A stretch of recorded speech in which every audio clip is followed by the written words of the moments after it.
Hello my dear students, ಹೇಗಿದ್ದೀರಾ ಎಲ್ಲರೂ? Welcome to Pallavi tutorials. ಮಕ್ಕಳೇ, ಎಲ್ಲರೂ ಕೂಡ ಎಕ್ಸಾಮನ್ನು ಬರೆದು ಬಂದಿದ್ದೀರಿ.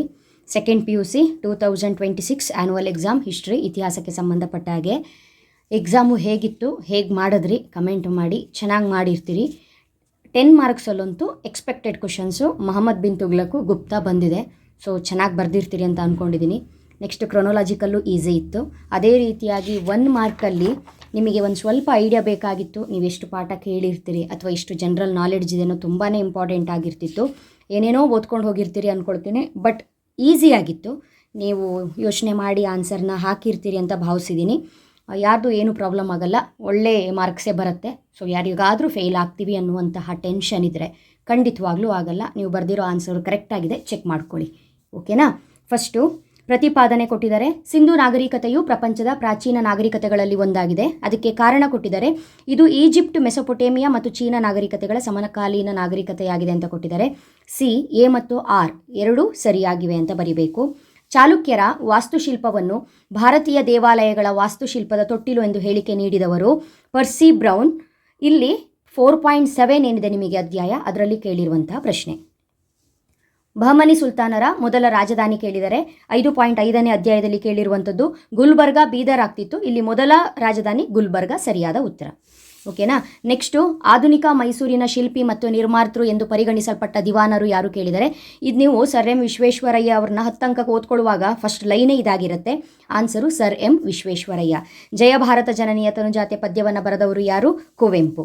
ನೆಕ್ಸ್ಟು ಬಿಟ್ಟ ಸ್ಥಳ ಪ್ರಶ್ನೆಗಳು. ಅಶ್ವಘೋಷ ರಚಿಸಿದ ಕೃತಿ ಬುದ್ಧಚರಿತ. ಹೊಯ್ಸಳ ಮನೆತನದ ಸ್ಥಾಪಕ ಸಳ. ವಿಜಯನಗರ ಸಾಮ್ರಾಜ್ಯದ ಶ್ರೇಷ್ಠ ಅರಸ ಕೃಷ್ಣದೇವರಾಯ. ಕರೆಕ್ಟಾಗಿ ಹಾಕಿದ್ದೀರಿ ಅಲ್ವಾ? ನೆಕ್ಸ್ಟು ಶಂಕರಾಚಾರ್ಯರ ಸಿದ್ಧಾಂತ ಅದ್ವೈತ. ಭಾರತದ ಸ್ವಾತಂತ್ರ್ಯ ಸಂಗ್ರಾಮದಲ್ಲಿ ಬ್ರಿಟಿಷ್ ಸಾರ್ಜೆಂಟ್ನನ್ನು ಕೊಂದವರು ಯಾರು ಅಂತ ಹೇಳಿದರೆ ಮಂಗಲ್ ಪಾಂಡೆ. ನೆಕ್ಸ್ಟು ಹೊಂದಿಸಿ ಬರೆಯಿರಿ. ಸ್ವಲ್ಪ ಕಷ್ಟ ಅಂತ ಫೀಲ್ ಆಯಿತಾ? ಆದರೆ 5 ಅಂಕದ ಪ್ರಶ್ನೆಗಳನ್ನೆಲ್ಲ ಕರೆಕ್ಟಾಗಿ ಓದ್ಕೊಂಡಿದ್ರೆ, 2 ಅಂಕದ ಪ್ರಶ್ನೆಗಳನ್ನೆಲ್ಲ ಕರೆಕ್ಟಾಗಿ ಓದ್ಕೊಂಡಿದ್ರೆ ಅದರಲ್ಲೇ ಬಂದಿದೆ.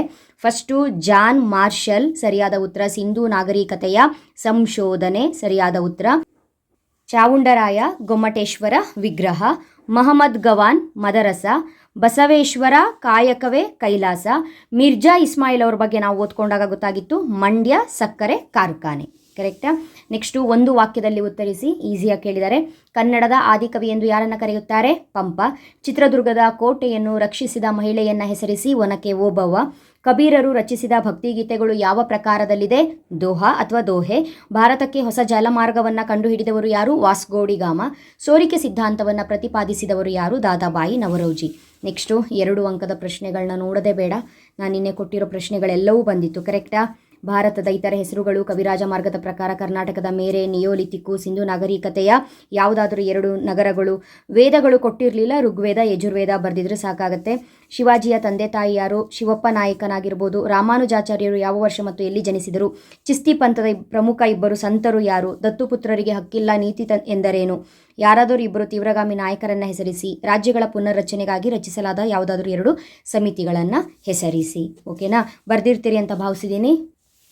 ನೆಕ್ಸ್ಟು 5 ಅಂಕದ ಪ್ರಶ್ನೆಗಳನ್ನ ಬಂದಾಗ ಎಕ್ಸ್ಪೆಕ್ಟೆಡ್ ಇದು ಈ ರೀತಿಯಾಗಿ ಕೇಳ್ತಾರೆ ಅಂತ. ಮಹಾವೀರನ ಜೀವನ ಮತ್ತು ಬೋಧನೆಗಳು ಕೊಟ್ಟಿದ್ದೆ. ಅಕ್ಬರನ ಧಾರ್ಮಿಕ ಹಾಗೂ ರಜಪೂತ ನೀತಿಯನ್ನು ವಿವರಿಸಿ. ಪ್ಲಾಸಿ ಕದನದ ಕಾರಣಗಳು ಮತ್ತು ಪರಿಣಾಮಗಳು ಯಾವುವು? ಸ್ವಾಮಿ ವಿವೇಕಾನಂದರ ವ್ಯಕ್ತಿತ್ವವನ್ನು ಚರ್ಚಿಸಿ. ನೆಕ್ಸ್ಟು 10 ಅಂಕಕ್ಕೆ ಬಂದರೆ ಅಶೋಕನ ಜೀವನ ಮತ್ತು ಸಾಧನೆ. ಗುಪ್ತರ ಕಾಲವನ್ನು ಭಾರತದ ಇತಿಹಾಸದಲ್ಲಿ ಸುವರ್ಣಯುಗ ಎಂದು ಕರೆಯಲಾಗಿದೆ, ವಿಶ್ಲೇಷಿಸಿ. ಮೊಹಮ್ಮದ್ ಬಿನ್ ತುಗ್ಲಕ್ನ ಆಡಳಿತಾತ್ಮಕ ಪ್ರಯೋಗಗಳನ್ನು ವರ್ಣಿಸಿ. ಭಾರತದ ರಾಷ್ಟ್ರೀಯ ಚಳುವಳಿಯಲ್ಲಿ ಗಾಂಧೀಜಿಯವರ ಪಾತ್ರವನ್ನು ವಿವರಿಸಿ. ಇಷ್ಟೂ ಪ್ರಶ್ನೆಯನ್ನು ಕೊಟ್ಟಿದ್ದಾಗಿತ್ತು. ಎಷ್ಟೋ ಮಟ್ಟಿಗೆ ಓದಿ ಬರೆದಿದ್ದೀರಿ ಅನ್ನೋದು ಗೊತ್ತಿಲ್ಲ, ಬಟ್ ಚೆನ್ನಾಗಿ ಬರೆದಿರ್ತೀರಿ ಅನ್ನೋ ನಂಬಿಕೆ ನನಗಿದೆ. ನೆಕ್ಸ್ಟು ಕಾಲಾನುಕ್ರಮ ನೋಡಿದಾಗ ಮೈಸೂರು ಬ್ಯಾಂಕ್ ಸ್ಥಾಪನೆ ಕೊಟ್ಟಿದ್ದಾರೆ, ವುಡ್ ವರದಿ ಜಾರಿ ಕೊಟ್ಟಿದ್ದಾರೆ, ಶಕಯುಗ ಕೊಟ್ಟಿದ್ದಾರೆ, ವಿಜಯನಗರ ಸಾಮ್ರಾಜ್ಯ ಸ್ಥಾಪನೆ ಕೊಟ್ಟಿದ್ದಾರೆ. ಮೈಸೂರು ಹೇಗಿದ್ರು ಲಾಸ್ಟಲ್ಲಿ ಬರುತ್ತೆ ಅನ್ನೋದು ನಿಮಗೆ ಗೊತ್ತಿದೆ. ಹಾಗಾಗಿ ಫಸ್ಟು ಶಕಯುಗ ಸರಿಯಾದ ಉತ್ತರ. 1 ಶಕಯುಗ.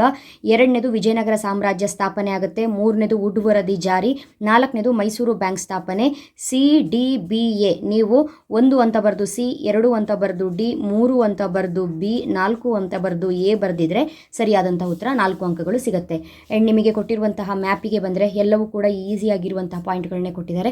ಚೆನ್ನಾಗಿರುತ್ತೆ ಎಕ್ಸಾಮು, ಟೆನ್ಷನ್ ಮಾಡ್ಕೊಳ್ಬೇಡಿ. ಆಗಿರೋ ಎಕ್ಸಾಮ್ ಬಗ್ಗೆ ತಲೆ ಬಿಸಿ ಮಾಡ್ಕೊಳ್ಳದೆ ಎಲ್ಲ ಒಳ್ಳೆ ರೀತಿ ಆಗುತ್ತೆ ಅಂತ ಯೋಚನೆ ಮಾಡಿಕೊಂಡು ಮುಂದಿನ ಎಕ್ಸಾಮ್ ಯಾವುದಿದೆ, ಕಾಮರ್ಸ್ ಕಾಂಬಿನೇಷನ್ ಇರೋರಿಗೆ business studies very important subject ಇದೆ. ಸೊ ಓದ್ಕೊಳ್ಳಿ, ಸ್ಟಡಿ ಮಾಡಿ, ಪ್ರಿಪೇರ್ ಆಗಿ. ನೆಕ್ಸ್ಟು ಆರ್ಟ್ಸ್ ಮಕ್ಕಳಿಗೆ ನೆಕ್ಸ್ಟ್ ಇರುವಂತಹ ಸಬ್ಜೆಕ್ಟಿಗೆ ಪ್ರಿಪೇರ್ ಆಗಿ ಅಂತ ಹೇಳ್ತಾ ಮುಂದಿನ ವಿಡಿಯೋದಲ್ಲಿ ಮತ್ತೆ ಸಿಗ್ತೀನಿ. ಅಲ್ಲಿವರೆಗೂ ಚೆನ್ನಾಗಿ ಓದ್ಕೊಳ್ಳಿ. Thank you. All the best.